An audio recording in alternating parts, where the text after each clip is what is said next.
Hi, I'm Kendall. Hi. I'm the new intern assigned to your genetics project.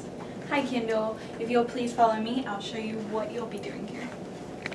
Our first stop is at the Genetic Banking Building. What's a genetic banking building? Genetic Banking Building is where we preserve all of our frozen DNA from animals. So like what they did in Jurassic Park. No, dear. This is just preserving animal gametes for future use. So like Jurassic Park.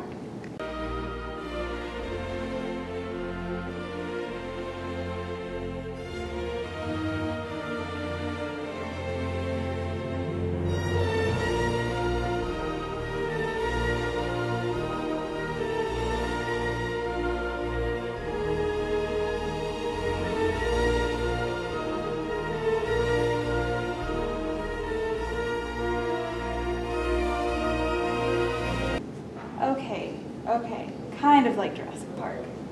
We'll go talk to Dr. Michelle and she can give you more information.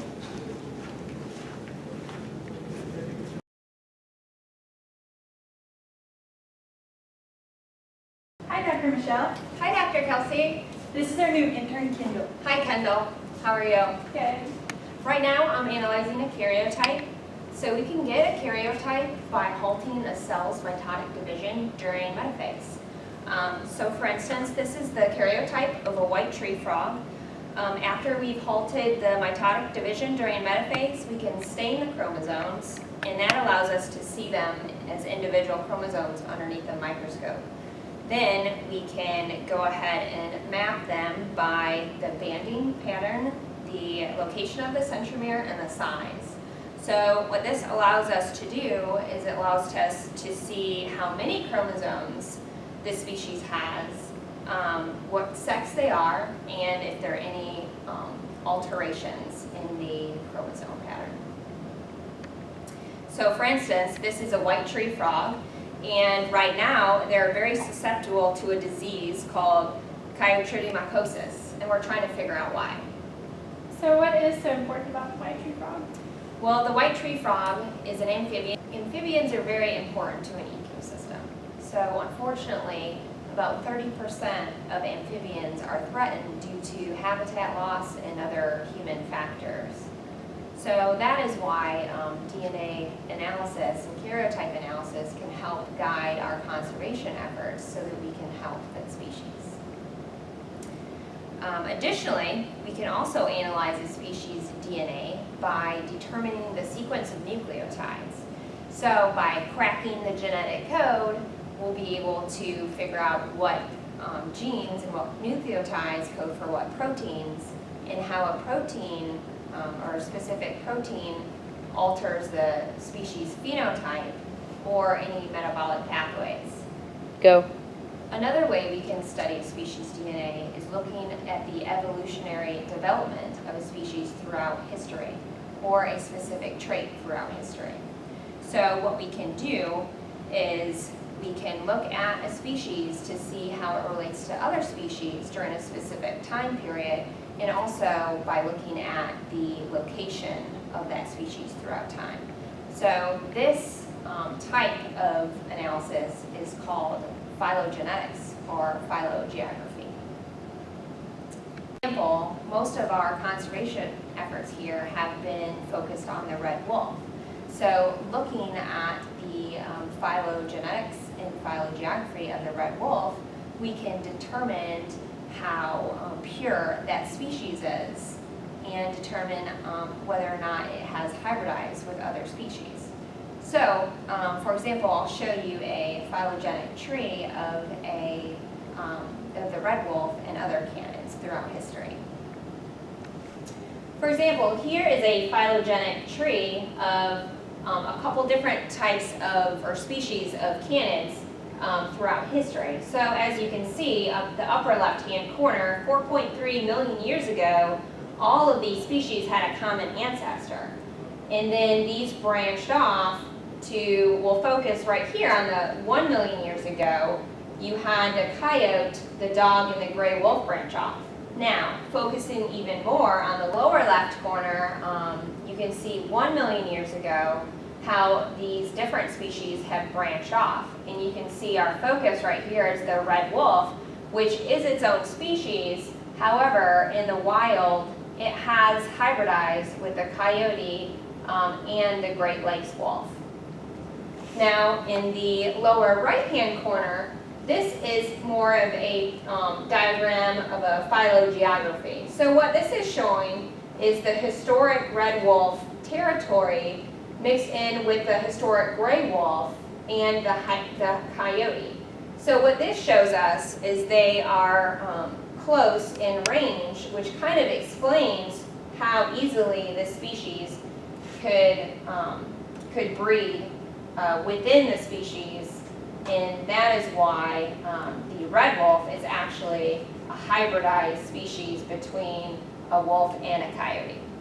However, our conservation efforts with the red wolf are still vital because what we have seen is our captive bred red wolves have the lowest amount of heterozygosy.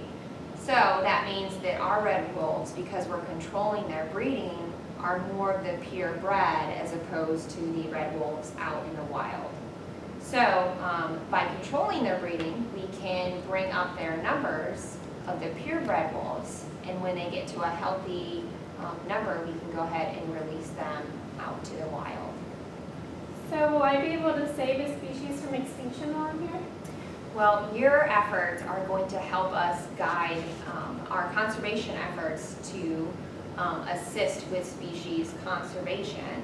However, it doesn't fix the overall problem, which is global warming, loss of habitat, other things like this. There are many more, but we can talk more as you start here. It was nice meeting you. Have fun on your tour.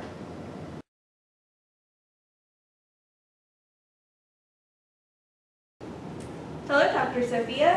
Hello, Dr. Kelsey. How are you? Good, how are you? This is our new intern, Kendall. Nice to meet you, Kendall. Let me tell you a little bit about what I do here. I freeze the cells of various animals to preserve genetic diversity. The freezing of immature oocytes is ideal as there is no mitotic spindle present and all the genetic material is confined within the nucleus.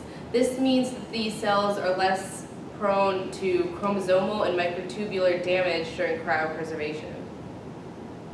Cryopreservation involves cells or whole tissue preservation by exposure to sub-zero temperatures in liquid nitrogen, which is negative 196 degrees Celsius. At such a low temperature, all biological activity is effectively stopped. The addition of molecules such as antifreeze proteins, sugars, or antioxidants have been shown to stabilize the membrane during cooling. So why is it important to preserve a species' genetic diversity if all of their natural habitat is being lost? Well, preserving a species' genetic diversity is important because populations with low genetic diversity pose a high risk of becoming endangered if new environmental pressures surface. Okay, Kendall, our next stop is our field research site. We're about to take a hike. Let's go!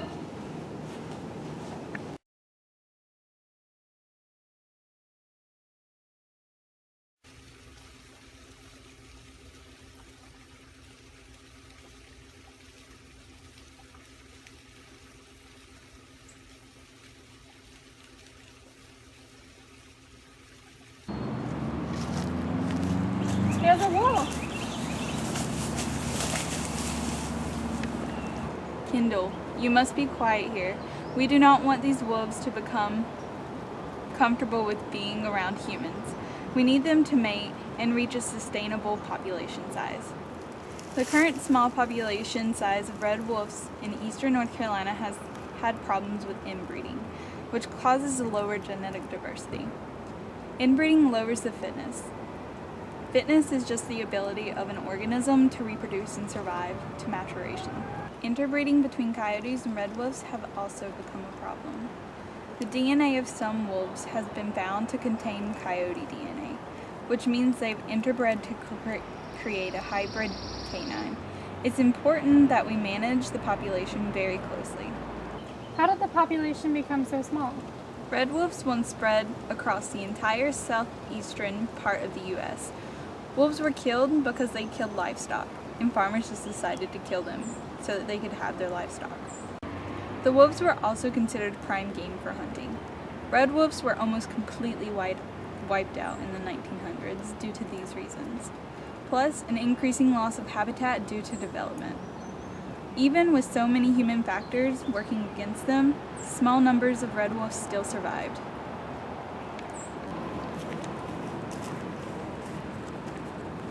Hey, you can't shoot those red wolves! I'm shooting them coyotes because they kill my chickens. That's not a coyote, that's a red wolf. It's illegal to kill red wolves. Why is it illegal? Red wolves are endangered. This population right here is a population we're trying to grow and maintain so that we can build more. What? You're trying to make more of these to harass my livestock? I'm writing my congressman. That's not gonna work! This is a controversial issue, Kendall.